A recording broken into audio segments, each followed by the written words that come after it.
So the first week of January is already done and I'm already excited about how it started.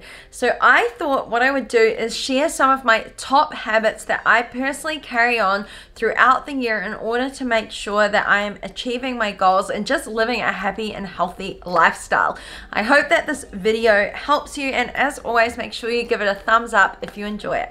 These tips are in no particular order, but I do want to keep this video short and sweet, so let's get straight into it. Number one, water. I cannot stress this enough. Our bodies need water. The amount of messages I get from people or emails I get from the squad telling me that they only drink 1 or 2 glasses of water a day shocks me. You cannot expect to live a healthy lifestyle without drinking enough water. And this is even like aside from, you know, the physical aspects like getting clearer skin when you drink more water and look after your body. It goes to even more so like your hunger, your cravings, your overall energy level, your productivity. Drinking more water is a very big thing that I make sure I do every single day, Monday to Sunday, right across the year. So the minimum amount of water recommended for women is 2.7 liters and the minimum for men is 3 liters. I drink 3 to 4 liters a day because I am quite active. So if you are someone that really struggles with water, please don't message me or comment on this video and say like, oh, does coffee count? Does tea count? Does this, does that, does fizzy count? No, keep it simple. Aim to hit that 3 liters of water a day, just water. Number 2, sleep. I've spoken a lot about sleep like on my Instagram, on my YouTube videos and things like that, but sleep is also something that is a non-negotiable for me. I always make sure that I sleep between 7 and 9 hours. It's usually about 7.5 to 8 hours a night.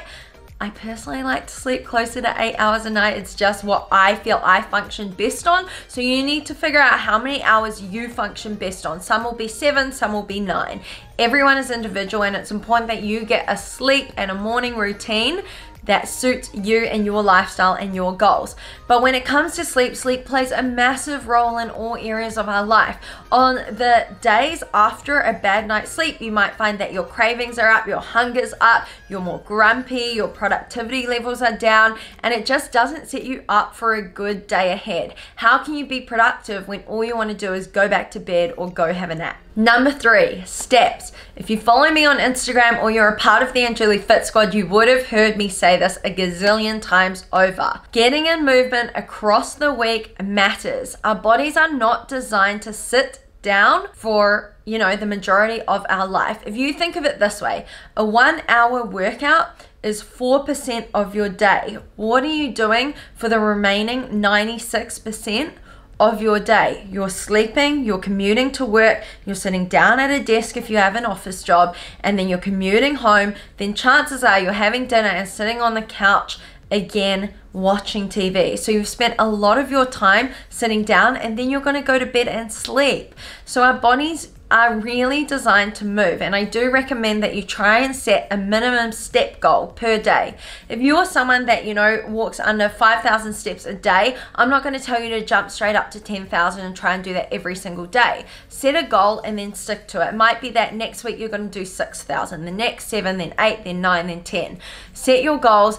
Get a fitness tracker on and start tracking your steps. It does make a difference whether your goal is for overall health and lifestyle or for fat loss reasons. If you think about, you know, 4 or 5 workouts a week at an hour, it still leaves a significant amount of time in the week in which you're not actually moving your body. And the caloric burn from moving your body more consistently throughout the week actually adds up. So when I'm doing a comp prep or I'm looking to lose fat, my goal goes from anywhere from 10,000 to 14,000 steps a day. Currently, I've just been doing 10,000 steps a day, and when I'm looking to build muscle, I'll take that down to about, you know, 6,000 to 8,000 steps a day. But I still make sure that I'm nourishing my body with whole foods, primarily a little bit of soul foods, just so that I'm taking care of my body overall and aligning my nutrition to the amount of exercise and movement I do across the week. Number 4, nutrition. Nourish your body. Nutrition plays a big role in our sleep quality, our energy levels, our overall happiness and well-being. And I'm not saying that everyone out there has to go and start weighing their food and tracking their macros. I understand that not everyone wants to do that, but I do believe that it pays to take time to learn about nutrition and understand what you're actually putting into your body. I truly don't believe that you can be successful in life if you're not taking care of your body from the inside out, because eventually you're going to burn out, and nutrition plays a big role in taking care of our overall health. It goes far beyond how we look from the outside, and it's so much more about how you feel from the inside out, and the energy that you have and the overall moods you get from the foods you're eating in order to give back to the world and, you know, be a positive light in the relationships you have around you. So nourish your body, whatever that means to you. Maybe it means cutting back the takeaways from 4 times to 2 times a week. Maybe it means you're going to include vegetables with each meal or eat more protein. Everyone has different ideas of what nourishing their bodies is, and everyone has different ideas of what healthy looks and feels like. So find what works for you and take care of your body from the inside out using these other tips like sleeping enough, getting enough water, moving your body, and then of course nourishing it with a lot of micronutrients and macronutrients, your proteins, fats, and carbs. 5. One tip I think follows on nicely from those 4 tips is track your habits. I am a big believer in tracking habits, mainly because I've read the book Atomic Habits by James Clear. If you haven't read that, I highly recommend it. He talks a lot about making habits rewarding. So of course you can't treat yourself after every time you stick to a habit each day, but a good way for me to kind of reward myself is to have a habit tracker and then tick it off. For example, for Better Me Kickstart, I made this habit tracker for everyone on the squad. There are 90 days for people to stick to their habits. The key habits I put on it are water, steps, sleep, and nutrition. So these are the habits that everyone on the Enduely Fit squad needs to stick to in order to maximize their results. Then I also left some gaps for other habits which you can track for yourself. So for some people it might be that, you know, they want to make sure that they limit their phone screen time to maybe an hour or 2 a day. Maybe it's to play with their kids for an hour, or whatever your other habits are that you want to track, you can add it to it and then you tick it off each day. And the simple act of ticking off a habit gives you that rewarding feeling, and it leads you to be more inclined to stick to it long term.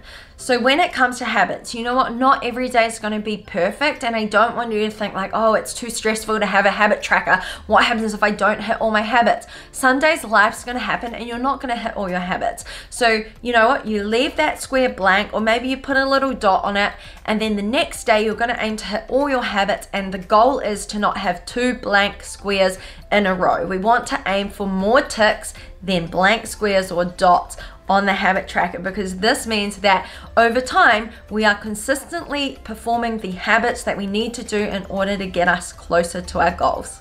Number 6, I didn't want to ruin it before with my habit tracker, but one of my other habits is to read 5 pages a day.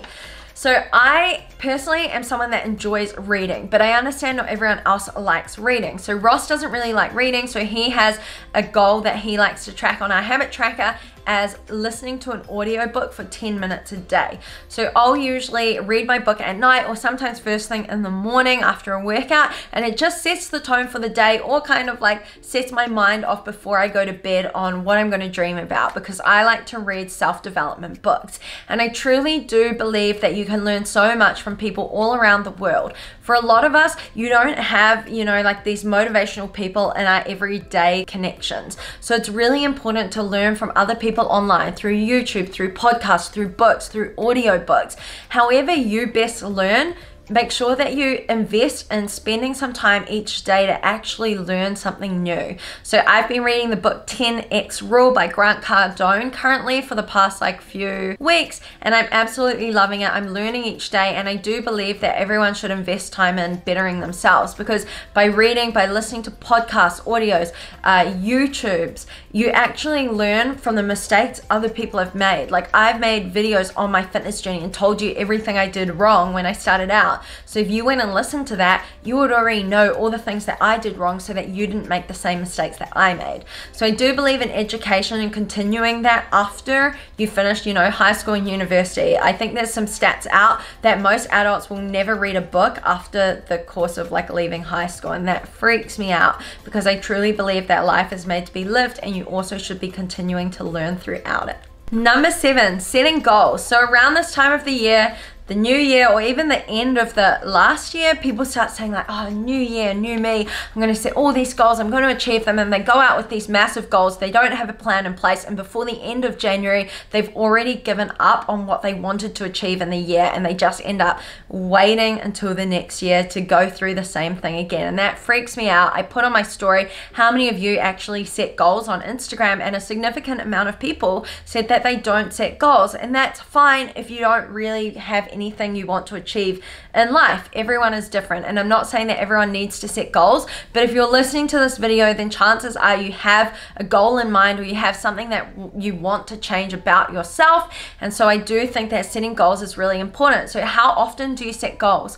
I personally like to have like bigger goals for the whole year, and then I'll work back from that, set monthly goals, and then I'll even work back from that and set weekly and daily goals. So I know if my goal is, for example, to live a healthy lifestyle, I'm going to look at what I need to be doing in order to achieve that. So it's going to come down to my steps, my water intake, my nutrition, my sleep, and all of that. And then I'm going to break it down into my daily habits like we've done in this video. So when it comes to setting goals for the month, I suggest that you kind of plan out what you feel that you want to achieve in the month, and then at the end of the month, reevaluate what ones did you achieve, what ones didn't you achieve, why didn't you achieve them, what did you struggle with, what can you do better for the month ahead.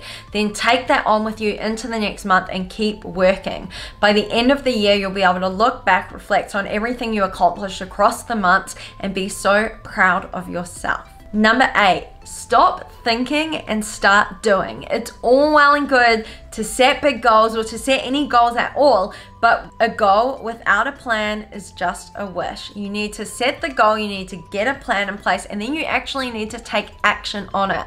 I could tell you all the different goals I want to achieve, but if I actually don't put in any work, they're just going to remain dreams in my head.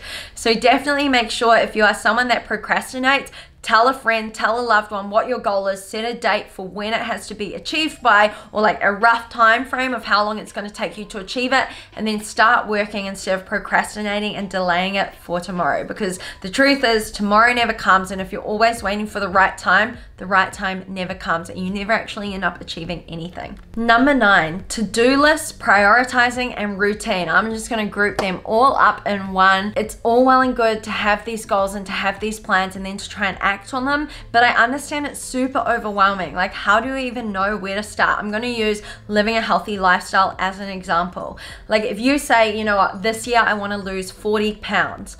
If you look at that big number, 40 pounds, and you look at where you are right now, you're probably going to feel a little bit overwhelmed and almost scared to start. So you end up kind of procrastinating by looking for the best plan or the best this, the best that to get you there, that you never even start. So I suggest that once you've picked out your goal, work backwards from it, get some smaller goals in place, and then write down the daily habits you need to do in order to achieve that goal. So break it down, get a to-do list in place. This applies to any goal, whether it's fat loss, whether it's building a business, whether it's growing a social media following.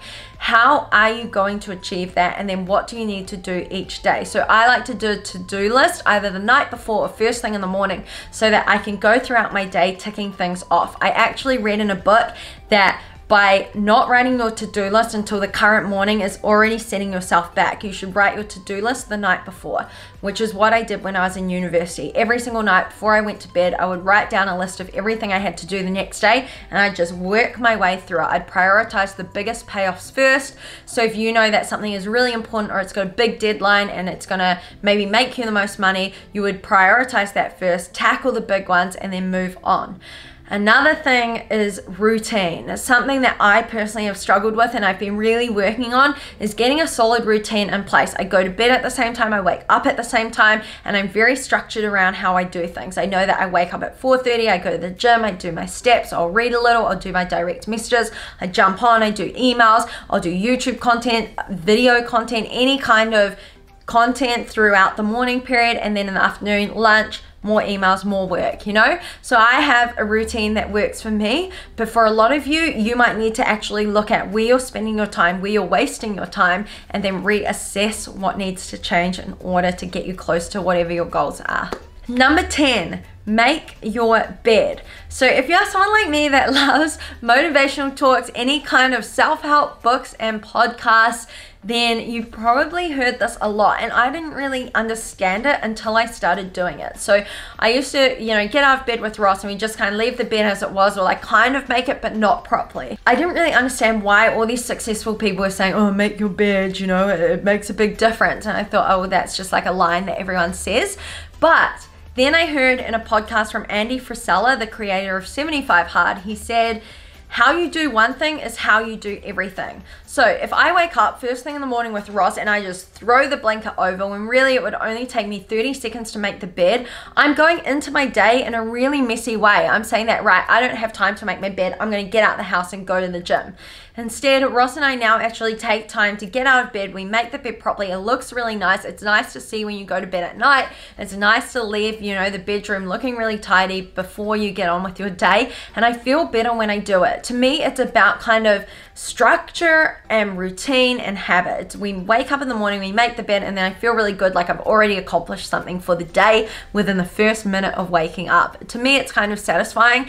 And you're probably thinking what I used to think, where you're like, oh, that just sounds silly. But try doing it for a solid month where you make your bed properly every single day and see how it affects you across the month. I do think it's made a difference. Like Andy Frisella said, how you do one thing is how you do everything. So if you're kind of just throwing stuff around, you're going through your day, not really caring about each little thing that you do just out of habit, I do think that it affects your overall kind of mindset. I do believe that how we do one thing is how we do everything. And so if you're fluffing around with a lot of things like making your bed and you're not doing it properly, and then you're not doing the dishes properly, and you're not doing this or that properly, then how are you actually going to achieve anything? Because when it comes down to it, making your bed takes 30 seconds. It's a small discipline that you could do and then apply to your life, like sticking to your nutrition, going to the gym, hitting your steps each day. There are small times in our day that actually determine the trajectory of our whole life. So what you do each and every day and the small decisions you make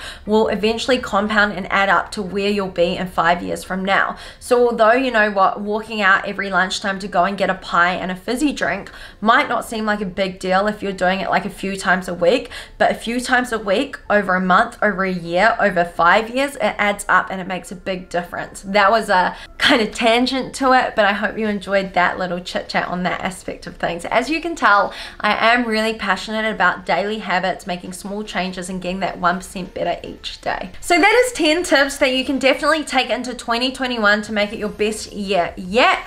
But I'm not about stopping at 10. So I actually have 2 more tips I thought of whilst filming this.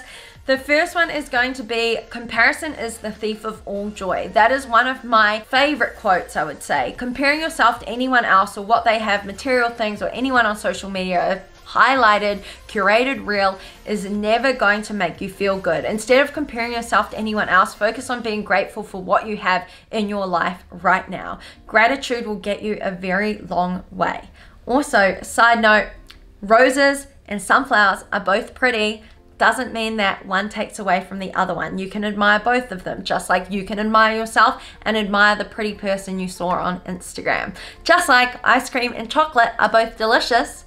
You get my point? And the absolutely last tip, number 2 of my little extra tips, is be kind to yourself and to others. It costs nothing. Hold the door open for someone, pick up some rubbish on your way to the gym or on your way to work, say hello to someone first, give someone a wave, help someone in the gym. There are so many different ways for you to be kind to others. And now, transfer that to yourself. I feel like when you're kinder to others, you're kinder to yourself. If you feel any form of judgment coming into your head about anyone else this year, I want you to stop and challenge yourself. Why am I thinking that about them? Because usually when someone is judging another person, it's coming from some kind of deep insecurity within yourself. So the kinder you are to others, the kinder you can be to yourself. Stop picking yourself apart when you look in the mirror and start appreciating and being grateful for what you have right now, the body you're in, and the health that you have. Yay! That is all my tips. So that ended up being 12 tips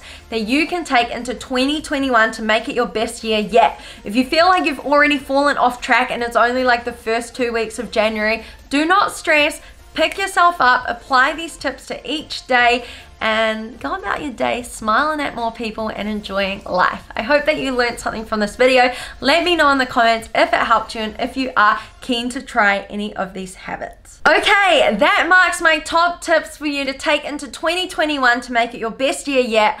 Let's be honest, I understand 2020 was not a favorite year for many of us, but the truth is the world is so unpredictable right now. It's absolutely crazy out there. I'm sending so much love to all of you. We cannot control what is happening all around the world right now, but you can control how you go about your day, the habits that you do each day, and how much closer you get towards your goals this year. So please don't let the rest of the world tell you that you cannot achieve your goals this year, because you can. I hope that you learned something from this video and that you apply some of these tips, if not all of them, to your everyday life so that you can slay this year and make it your best year yet.